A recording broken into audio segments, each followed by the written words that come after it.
না, তাই না?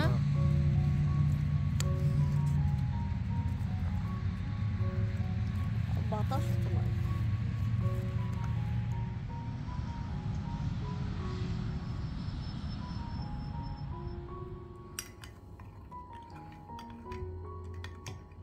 আসসালামু আলাইকুম, welcome back to my channel. কাছে কিংবা দূরে, দেশ এবং দেশের বাইরে যে যেখান থেকে বসে আমার আজকের ভিডিওটা দেখছেন, আশা করছি আল্লাহর রহমতে অনেক ভালো আছেন। প্রতিদিনের মতো আজও নতুন একটা ভিডিও নিয়ে হাজির হয়ে গিয়েছি আপনাদের মাঝে। আশা করছি আমার আজকের ভিডিওটাও আপনাদের কাছে ভালো লাগবে।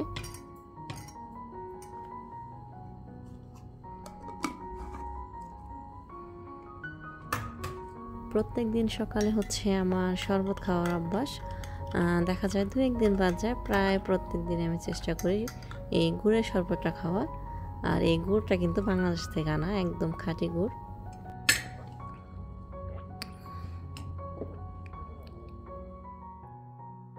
আমি যখন ফ্রি থাকি, আমার যখন সময় কাটে না, তখন আমার একটু খুঁটুর খাটুর কাজ করার অভ্যাস। যেমন দেখা যায় ঘরের কোথায় কি আছে, কিংবা কোনো পুরানো জিনিস দিয়ে নতুন কিছু বানানো, এমন কিছু করতে ভালো লাগে। আমি কিছু করতে পারি না, তারপর আচ্ছা না, টুকটাক এগুলো করতে ট্রাই করি। যেমন আমি কিছুদিন আগে কয়েকটা কুশন কিনেছিলাম। কুশনগুলো মানে এত নরম ছিল, নরম বলতে একদমই তুলা কম ছিল ভিতরে। এগুলোকে তুলা বলে না কি বলে আমি ঠিক জানি না। পুতুলের ভিতরে ভরা থাকে, কুশনের ভিতরে ভরা থাকে। তো এত কম ছিল, তো আমার একদমই ভালো লাগছিল না। তো আমি আজকে একটু সময় পেয়েছি, তো চিন্তা করলাম এই কুশনগুলোকে আবার মেরামত করি। তো আমি হচ্ছে কুশনের যে সেলাইটা ছিল সেটা খুলে তারপর আমার কাছে তোলা ছিল, সেগুলো আমি ভালো করে ভরে একদম টাইট করে নিচ্ছি।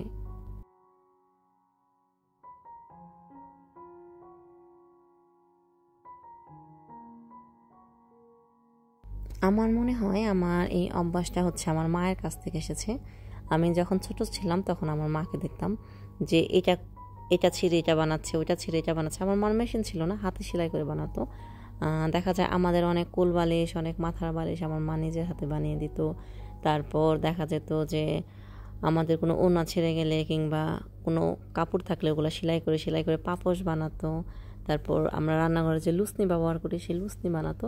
তো আমারও হচ্ছে আমার মায়ের মতো এমন খুঁটুর খাটুর স্বভাব যে আমার শুধু মনে চায় যে আমি এটা সেলাই, ওটা সেলাই। আমি কিন্তু আমার জীবনে কিংবা আমার ফ্যামিলিতে কেউ কারো কোনো সেলাই মেশিন নেই, কিন্তু আমার মানে এত শখ সেলাই করা যে আমি একটা সেলাই মেশিন কিনেছি। আমি সেলাই করতে পারি না, তারপরেও কিনে ফেলেছি যে আস্তে আস্তে শিখবো। আমি শুধু আর কি সোজা সেলাইটা পারি, এরপরে আর কোনো সেলাই পারি না।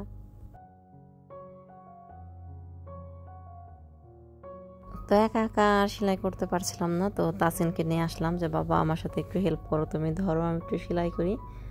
তো তাসিনকে যখন ধরাচ্ছিলাম তখনও মায়ের কথা খুব মনে পড়ছিল, কারণ দেখা যেত মাও যখন কোনো কিছু সেলাই করতো আমাকে কিংবা মোশমাপুকে ধরতে বলতো, আমরা এত বিরক্ত হতাম। তো তাসিনও দেখলাম খুব বিরক্ত হচ্ছে, মাম্মা কখন শেষ হবে, কখন শেষ হবে। আসলে বাচ্চা থাকতে এমনই হয় মনে হয়।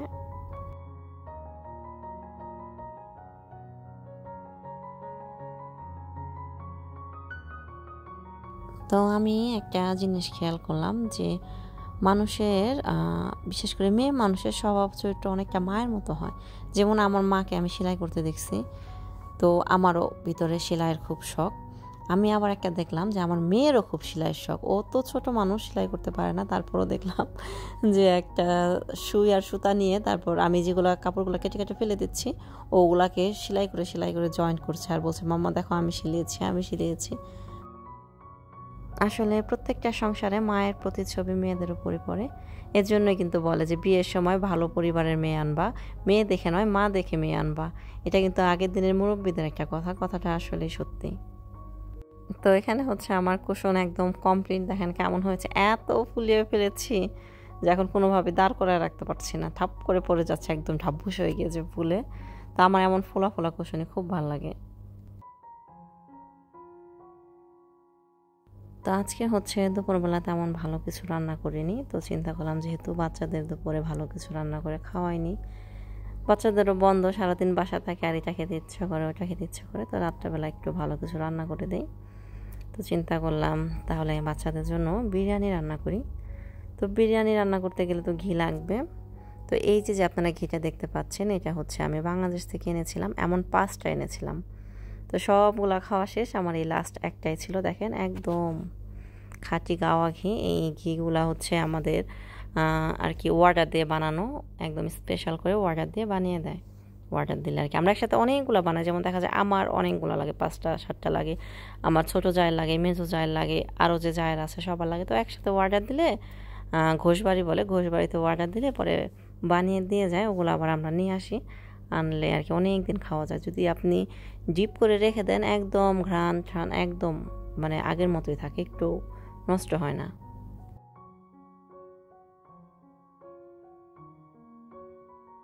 তো বিরিয়ানির জন্য হচ্ছে আমি দুপুরেই আর কি গরুর মাংসটা কোরমা করে রেখেছিলাম, এখন হচ্ছে শুধু চাল দিয়ে মিক্স করব।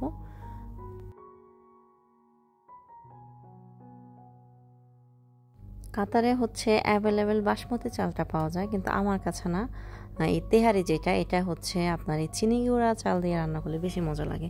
বাসমতি চাল দিয়ে রান্না করলেও ভালো লাগে, কিন্তু আমার কাছে মনে হয় যে একদম অথেন্টিক যে টেস্টটা এটা আসে চিনি গুঁড়া চালের।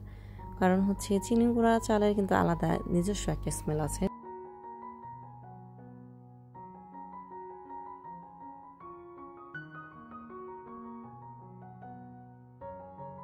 আমি কিচেনে বিরিয়ানি রান্না করছি, তো রামিসার বাবা এসেছে আমি কি করছি দেখার জন্য। তা আমি বললাম যে আমি বিরিয়ানি রান্না করছি, তো বিরিয়ানি কোথায় খাবা, বাসায় খাবা না বাইরে যেয়ে খাবা? পরে বলছে তোমাদের ইচ্ছা, চলো বাইরে গেলেও খারাপ লাগবে না আর বাসায় খেলেও খারাপ লাগবে না। তো আর কি দুজনে চিন্তা করলাম, তো তাহলে এক কাজ করি, বাচ্চাদের নিয়ে বাইরে চলে যাই, বিরিয়ানি নিয়ে বাইরে ঘুরে আসবো আর খেয়ে আসবো, ভালো লাগবে। তো বিরিয়ানির টাইম হচ্ছে ওদিকে দমে দিয়ে এদিকে ফ্লাক্সে করে গরম পানি ভরে নিচ্ছি চা খাওয়ার জন্য। আর তাড়াতাড়ি করে একদম বোরকা পরে রেডি হয়ে এসেছি, কারণ দেখা যায় সবাই রেডি হয়ে যায়, লাস্টে আমি আর রেডি হওয়ার সময় পাই না। এর জন্য আমি তাড়াতাড়ি করে মোটামুটি সব গুছিয়ে বোরকা পরে ফেলেছি, যে এখন বোরকা পরে আমি আমার বাকি কাজগুলো করি। বিরিয়ানি দিয়ে খাওয়ার জন্য হচ্ছে আমি এখানে ডিম সিদ্ধ করে নিয়েছি, ডিমগুলো এখনও ছিলা হয়নি। আর চিন্তা করলাম খাওয়ার পরে একটু ফ্রুটস খেলে ভালো লাগবে, ঘরে আম ছিল, তাড়াতাড়ি করে আম কেটে নিচ্ছি। এগুলো সব রেডি করে তারপর হচ্ছে আমরা রওনা দিয়ে দেবো।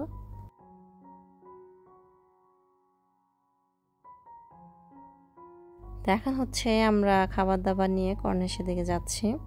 তো একদম গাড়ি ভরে গিয়েছে বিরিয়ানির ঘ্রাণে, আর আমাদের অনেক ক্ষুধা লেগে গিয়েছে, আমরা যাওয়া মাত্রই খাওয়া শুরু করে দেবো মনে হচ্ছে। তোর বাবা যখন আমি বিরিয়ানি আর কি প্যাকেট করছিলাম, তো বাবা বলছিল যে হটপটে ভরো। আমি বললাম যে না, হটপট নেওয়া লাগবে না, কারণ একদম গরম বিরিয়ানি নামালাম, গাড়িতে যেতে হয়তো বা 15 মিনিট সময় লাগবে, হটপটে খামাখা ভরবো, আমরা যেয়ে খেয়ে ফেলবো। কারণ বাচ্চাদের যেটা হয়, বিরিয়ানি রান্না করলে পোলাও রান্না করলে ওদের আর দেরি হয় না যে না তাড়াতাড়ি খাবার দাও। আমার নিজেরও ভালো মন্দ কিছু রান্না করলে গরম গরম খেয়ে ফেলবো, ওই রান্না করে রেখে দেবো অমন ভাল লাগে না আমার কাছে। তো আমরা হচ্ছে এখানে হচ্ছে কর্নিশে চলে এসেছি। তো আজকে হচ্ছে রামিসের বাবা আমাদেরকে বেড়ে খাওয়াচ্ছে।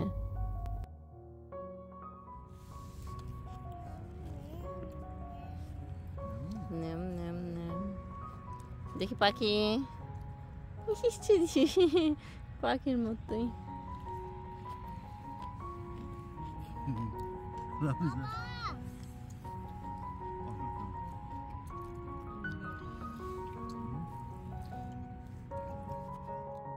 তো একদম বেশি খেয়ে ফেলেছি, খেয়ে দিয়ে হচ্ছে আমি আর রামিসার বাবা দুইজনের পাটির মধ্যে শুয়ে পড়েছি। আর আসার সময় হচ্ছে রামিসার বাবা একটা পিলো নিয়ে এসেছিল, যে পার্কে হচ্ছে শুয়ে থাকলে ভাল লাগবে। তো আমি আর ওর বাবা হচ্ছে শুয়ে শুয়ে পার্কের লাল নীল বাতি দেখছিলাম, ভালোই লাগতেছিল।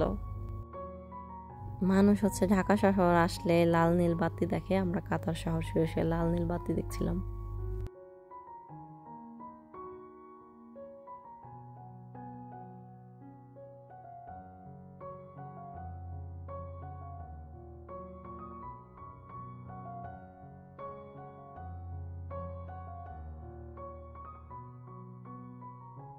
তো অনেকক্ষণ শোয়া হলো, এখন চিন্তা করলাম দুজন একটু হাঁটি, শুধু খাইলে আসলে তো হবে না, একটু হাঁটতেও হবে। তো এখন দুজন হাঁটতে যাব। তো বেশ কিছুক্ষণ হাঁটার পর এদিকে হচ্ছে সাগরের সামনে এসে বসলাম। এত সুন্দর পানির সাউন্ড ছিল, মানে খুব ভালো লাগতেছিল এখনকার সময়টা। আসলে পানির কাছে বসলে না কেমন যেন শান্তি লাগে। সাগরের এক সাইডে যদি বসেন আপনি দেখবেন কেমন যেন শান্তি ফিল হয়।